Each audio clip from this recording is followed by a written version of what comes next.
এই শেখ হাসিনার 15 বছর লুটপাটের পরও বাংলাদেশের অর্থনীতি এখনো দাঁড়িয়ে আছে, কিন্তু ভারত পাকিস্তান সমস্ত সাউথ এশিয়া সবার উপর, এবং কর্মসংস্থানের দিক থেকে বহুগুণ বেড়েছে, রপ্তানি বহুগুণ বেড়েছে, অর্থনীতি অনেক মানদণ্ডে আমরা ভারতের চেয়ে উপরে গেছি। আমরা যদি বলি এগুলো সফল হয়নি, এটা ভুল ধারণা। এই শেখ হাসিনার 15 বছর লুটপাটের পরও বাংলাদেশের অর্থনীতি এখনো দাঁড়িয়ে আছে, কিন্তু শেখ হাসিনা লুটপাট করেও বাংলাদেশের অর্থনীতি কিন্তু আস্তে আস্তে ফিরে আসছে। কেন জানেন? তো এখানে পুরো বাংলাদেশের রাজনৈতিক অঙ্গনে যারা আছে সবাইকে একত্রিত করেছে, ওনাকে শুভেচ্ছা জানাচ্ছি, এর জন্য ধন্যবাদ জানাচ্ছি। এই জন্যই কিন্তু আমরা গণতন্ত্রের জন্য লড়াই করেছি, এক জায়গায় বসতে পারিব এবং যার যার কথা আমরা বলতে পারিব, স্বাধীনভাবে বলতে পারিব। এই জন্যই কিন্তু আমরা বিগত দিনে এত ত্যাগ স্বীকার করেছি। এইটার প্রতিফলন আজকের এখানে ঘটেছে। এবং যারা এখানে বক্তব্য রেখেছেন, আমি যাদের বক্তব্যের সাথে দ্বিমত পোষণ করছি, তাদের বক্তব্যের প্রতি আমি সম্মান জানাচ্ছি, সম্মান জানিয়ে দ্বিমত পোষণ করছি। আমাদের রাজনীতিতে এই কালচার আনতে হবে যে আমরা যে শেখ হাসিনার রেজিমের সময় আমরা যেগুলো হয়েছে, যে আসলে সবচেয়ে সে যেটা বেশি ক্ষতি করেছে স্বৈরাচার বাংলাদেশের রাজনৈতিক সংস্কৃতিকে ধ্বংস করে দিয়েছে, গণতান্ত্রিক সংস্কৃতিকে ধ্বংস করে দিয়েছে, সম্মান বোধকে ধ্বংস করে দিয়েছে, পরস্পরের প্রতি যে রেসপেক্ট সম্মান এগুলোকে ধ্বংস করে দিয়েছে। এবং এই কারণে বিগত দশকগুলোতে আমরা যেটা দেখেছি যে তার ফলশ্রুতিতে যে ঘটনাগুলি ঘটেছে সেটা তারই কারণ। এখানে কেউ কেউ অনেকে বলছেন যে স্বাধীনতার পরে যে আমাদের মুক্তিযুদ্ধের পরে আমরা সফল হইনি, এটা সঠিক না। মুক্তিযুদ্ধের পরে ওই বাকশাল সময়টা আমরা সফল হইনি, বাকি সময়টা তো সফল হইনি, এটা বলা যাবে না। যখন জিয়া রহমান সাহেব দায়িত্ব দিলেন তখন যদি আমরা বলি আমরা সফল হইনি, এটা তো সঠিক হবে না। তখন তো বহুদলীয় গণতন্ত্রের মাধ্যমে বাংলাদেশে বড় ধরনের সংস্কারের মাধ্যমে, শুধুমাত্র বহুদলীয় গণতন্ত্র না, আমরা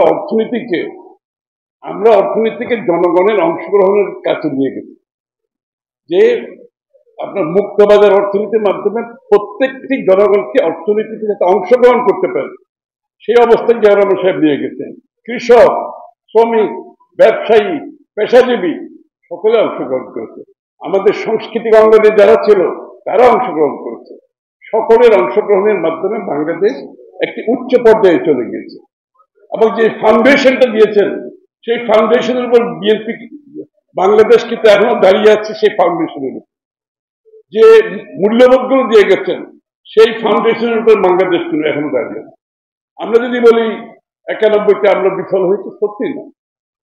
91-তে আমরা বাংলাদেশকে একটা সংসদীয় গণতন্ত্রে পরিণত করি, এটা বড় সংস্কার। কিন্তু এটা বাংলাদেশের জনগণের প্রতি সম্মান রেখে সবাই সংসদীয় বিএনপির কিন্তু প্রেসিডেন্সিয়াল ফর্মে কিন্তু রাষ্ট্র পরিচালনা করেছে জিয়া রহমান সাহেবের সময়, এবং তখনও কিন্তু পরিবর্তনের কোনো বিষয় ছিল না। কিন্তু সবার মধ্যে একটা ঐক্যমত হয়েছে আমাদের সংসদীয় গণতন্ত্র আমাদের জন্য বেশি প্রয়োজন। সেটা আমরা 91 সবাই মিলে করেছি। এবং পরবর্তীতে অর্থনৈতিক যে বড় বড় সংস্কারগুলো হয়েছে 91 থেকে 96 পর্যন্ত অনেক বড় সংস্কার হয়েছে। আপনারা যদি দেখেন কর্মসংস্থান থেকে শুরু করে বিভিন্ন প্রতিষ্ঠানগুলো কিন্তু গড়ে উঠেছে। আপনি কিন্তু এই সময় দেখবেন না কোনো ব্যাংক লুট হয়েছে, আপনি এই সময় দেখবেন না কোনো শেয়ার বাজার লুট হয়েছে। এই সময় যে অ্যাপয়েন্টমেন্ট গুলো দেওয়া হয়েছে বাংলাদেশ ব্যাংকে, সিকিউরিটি এক্সচেঞ্জ কমিশন সহ, কোনোটাই রাজনৈতিক ভাবে দেওয়া হয়নি, কোনোটাই হয়নি। যে কারণে ব্যাংকিং সিস্টেমে কোন রকমের আজকের যে লুটপাটের কাহিনী আমরা শুনছি সেটা ঘটে নাই। শেয়ার বাজারে কোনো লুটপাট হয় না। যতবার আওয়ামী লীগ আসছে ততবার শেয়ার বাজার লুটপাট হয়।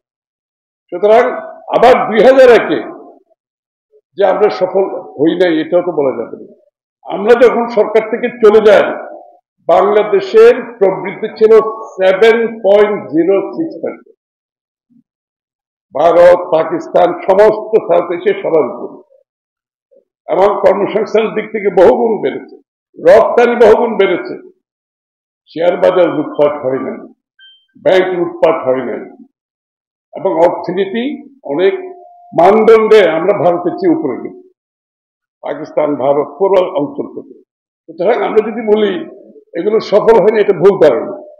এটা অতিরঞ্জিত করে আমার মনে হয় অনেকের মধ্যে একটা কাজ করে, আমি জানি না, যে আমাদের সফলতাগুলোকে আমরা সবগুলো বাতিল করে দিতে চাই।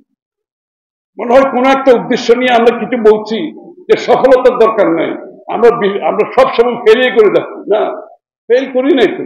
এই শেখ হাসিনার 15 বছর লুটপাটের পরও বাংলাদেশের অর্থনীতি এখনো দাঁড়িয়ে আছে, কিন্তু যেহেতু বিগত দিনের সংস্কারগুলো কাজ করেছে। শেখ হাসিনা লুটপাট করেও বাংলাদেশের অর্থনীতি কিন্তু আস্তে আস্তে ফিরে আসছে। কেন জানেন? ফাউন্ডেশনটা শক্তিশালী। আমাদের ব্যবসায়ীরা উঠে আসছে, আমাদের কৃষক, আমাদের শ্রমিক, সবাই মধ্যে যে একটা অংশগ্রহণমূলক অর্থনীতিতে যে একটা ক্যারেক্টার, যে চরিত্র ডেভেলপ করেছে, এটার জন্য বাংলাদেশের অর্থনীতি বেঁচে আছে। ইনশাআল্লাহ আগামী দিনের যে পরিবর্তন আসবে, সেটা আবার বাংলাদেশ ঘুরে দাঁড়িয়ে আমরা এই অঞ্চলের যত রাষ্ট্র আছে সবাইকে ছাড়িয়ে যাবো ইনশাআল্লাহ। অর্থনৈতিকভাবে, রাজনৈতিকভাবে, সামাজিকভাবে সবাইকে ছাড়িয়ে যাবো ইনশাআল্লাহ। সুতরাং এখানে ফ্রাস্ট্রেশনের কিছু নাই। আর বিপ্লবী ওয়ার্কার্স পার্টির ব্যাপারে আমি কি বলবো, আমরা তো পরিবারের মতো কাজ করি। শেখ হাসিনার পতনের জন্য আমরা দল হিসাবে কাজ করি না, আমরা পরিবারের মতো কাজ করি। দিনের পর দিন, রাতের পর রাত, যখনই দরকার আমরা একসাথে বসেছি, সিদ্ধান্ত নিয়েছি কারা কোন ফ্রন্টে থাকবে, কারা কোন রাস্তায় থাকবে, কোন এলাকায় থাকবে, কিভাবে আমার আন্দোলনটাকে সংগঠিত করতে পারবে। এবং আলোচনার মাধ্যমে বিএনপি একা কিছু করে নেই, নিশ্চয়ই সাইফুল ভাই এবং আমাদের এখানে যারা সবাই, আমরা একা কিছুই করিনি। আমরা প্রত্যেকবার কোনো সিদ্ধান্ত নিতে হলে ওনাদের সাথে বসেছি, আলোচনা করেছি, সিদ্ধান্ত নিয়েছি, তারপরে আমরা এগিয়ে গেছি। এবং এই ধারা কিন্তু এখনো অব্যাহত আছে। এই ধারা কিন্তু এখনো, আমরা শুধু আন্দোলন করি নাই, শেখ হাসিনার পরবর্তী বাংলাদেশ কি হবে, কোন ধরনের সংস্কারের প্রয়োজন হবে, প্রথমে বিএনপির পক্ষ থেকে 27 দফা সংস্কারের প্রস্তাব আমরা করেছি দল হিসেবে। তারপরে আমরা ঐক্যবদ্ধভাবে ওনাদের মতামতের পরিপ্রেক্ষিতে 31 দফা সংস্কারের প্রস্তাব করেছি। এবং শুধু প্রস্তাব করি নাই, এটা জনগণের কাছে নিয়ে গেছি, দাঁড়িয়ে দাঁড়িয়ে নিয়ে গেছি, গ্রামে গঞ্জে শহরে নিয়ে গেছি, ওনারাও নিয়ে গেছেন। এবং এটা বাস্তবায়নের জন্য আমরা একটা ফর্মুলাও দিয়েছি যে আগামী দিনে নির্বাচনের পরে যে সরকার হবে, এটা বিএনপির একার সরকার হবে না, এটা জাতীয় সরকার হবে। এবং আমরা সবাই মিলে যে সংস্কার প্রস্তাব করেছি, আমরা সবাই মিলে সেটা বাস্তবায়ন করব। এখন যখন আমি সংস্কারের গল্প শুনি, কি বলছে আমার মাথায় ঢুকে। আমাদের 31 দফার সংস্কার আমরা তো ঐক্যবদ্ধভাবে করেছি, ঐক্যবদ্ধ বাস্তবায়নের ঘোষণা দিয়েছি, জাতির কাছেও নিয়ে গেছি। তাও যদি এর মধ্যে যদি এই মুহূর্তে আমি বলতে পারবো না, এই আলোচনা যেটা ঐক্যবদ্ধ চলছে, আমরা বলতে পারবো না যে আমাদের 31 দফা কিন্তু মানতে হবে আপনাদেরকে, না মানলে কিন্তু আমি এটা সই করবো না, আমি ওখানটা করবো না, আমি যাব না, আমরা সেটা বলতে পারি না। আমাদেরকে জনগণের এই অথরিটি কোনো দলকে দেয় না। আমরা শুধুমাত্র চেষ্টা করছি যে বিষয়গুলোতে ঐক্যমত হওয়া যায়। প্রত্যেকটি দলের একটা দর্শন আছে, ভাবনা আছে, চিন্তা আছে। কোনোদিনও এক জায়গায় সব বিষয় আসবে, এটা সবাই বুঝি, এটা আবার বাকশাল হয়ে গেল। যারা সবকিছু পুশ করতে এক জায়গায় এনে জোর করে আনতে চাইবে, এটা বাকশালী চিন্তা। আমার দলের, আমার নিচে আমার ভাবনা থাকতে হবে, প্রত্যেকটি দলের থাকতে হবে। এর উপর জোর করে আমি তো চাপাতে পারবো। সাইফুল ভাইয়ের সাথে আমার 31 দফায় ঐক্যমত হয়েছে, অন্য বিষয়ে ঐক্যমত নাও তো হতে পারে, নাও হতে পারে। সুতরাং অসুবিধা কিছু নাই তো। আমরা না হলেও আমাদের জাতি হিসাবে যে আমাদের মধ্যে যে আলাপ আলোচনা, পাবলিক ডিসকোর্স, এই কালচার ফিরিয়ে আনতে হবে। আমাদের মধ্যে সহনশীলতা থাকতে হবে, আমাদের মধ্যে পরস্পরের সম্মানবোধ থাকতে হবে। দ্বিমত পোষণ করেও আমরা একে অপরের সাথে সম্মানের সাথে চলতে শিখতে হবে। এই যে শেখ হাসিনা 15 বছর যেই সংস্কৃতি ধ্বংস করে দিয়েছে, রাজনৈতিক সংস্কৃতি, গণতান্ত্রিক সংস্কৃতি, এটাকে ফিরিয়ে আনতে হবে। তো মানে কোন সংস্কার, এটা কোর্ট যেটা বলতে কারেক্টলি, কোন সংস্কার কাজ করবে না। আমি বলছি 1000 সংস্কার করেন, বাংলাদেশে কোনো ভবিষ্যৎ থাকবে না যদি আমাদের সহনশীল, পরস্পর প্রতি সম্মানবোধ না রাখতে পারি। কোন সংস্কার এখানে কাজ করবে না। এবং দ্বিমত থাকবে, আমরা বিভিন্ন বিষয়ে দ্বিমত থাকবে, কিন্তু সম্মানবোধ থাকবে না। এই জিনিসটা আমাদেরকে আনতে হবে।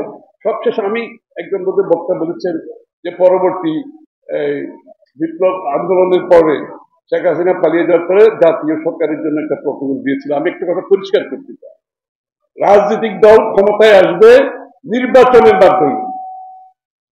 এটা হচ্ছে রাজনীতির চরিত্র, এটা হচ্ছে গণতন্ত্রের চরিত্র, এটা হচ্ছে একটা রাজনৈতিক দলের চরিত্র। আর যেটা ইন্টেরিয়াম সরকার থাকবে, এটা সবসময় একটা ইন্ডিপেন্ডেন্ট সরকার হতে হবে। কারণ আপনি সব রাজনৈতিক দলকে এখানে এনে কোনো সরকার পরিচালনা করা যাবে না। সবার ভিন্ন মত, ভিন্ন পথ, ভিন্ন চিন্তা। যারা এই সমস্ত আজগুবি চিন্তা করে, সেইটা রাজনীতিতে কোনোদিন হয় না। রাজনীতি যারা প্র্যাকটিস করে তারা এগুলো বুঝে, যারা প্র্যাকটিস করে না তাদের পক্ষে এগুলো বোঝা একটু কঠিন। সুতরাং অলওয়েজ আমরা আশা করবো এই সরকার একটা নিরপেক্ষ সরকার এখনো থাকবে, নির্বাচনের সময় থাকবে। সকলের আশা পূরণ করতে হলে একটি সুষ্ঠু নিরপেক্ষ নির্বাচনের জন্য এই সরকারের নিরপেক্ষতা অত্যন্ত গুরুত্বপূর্ণ। এই জন্য আমরা চাই এই সরকারে কোনো রাজনীতিবিদ না ঢুকুক, ওনারা করুক নিরপেক্ষভাবে, যেভাবে আমরা কেয়ারটেকার গভর্নমেন্টগুলো সফলভাবে বিগত দিনে আমাদের নির্বাচনগুলো করতে সক্ষম হয়েছে, একমাত্র কারণ হচ্ছে তারা নির্দলীয় অবস্থায় ছিল। এবং আমরা যা পরিবর্তন এনেছি, আমরা কিন্তু সব দলের ঐক্যমতের পরিপ্রেক্ষিতে আমরা সেই কেয়ারটেকার সরকারগুলো করেছি। তো আগামী দিনেও আমার মনে হয় আমরা সেদিকে এগিয়ে যেতে পারবো। আমি দীর্ঘায়িত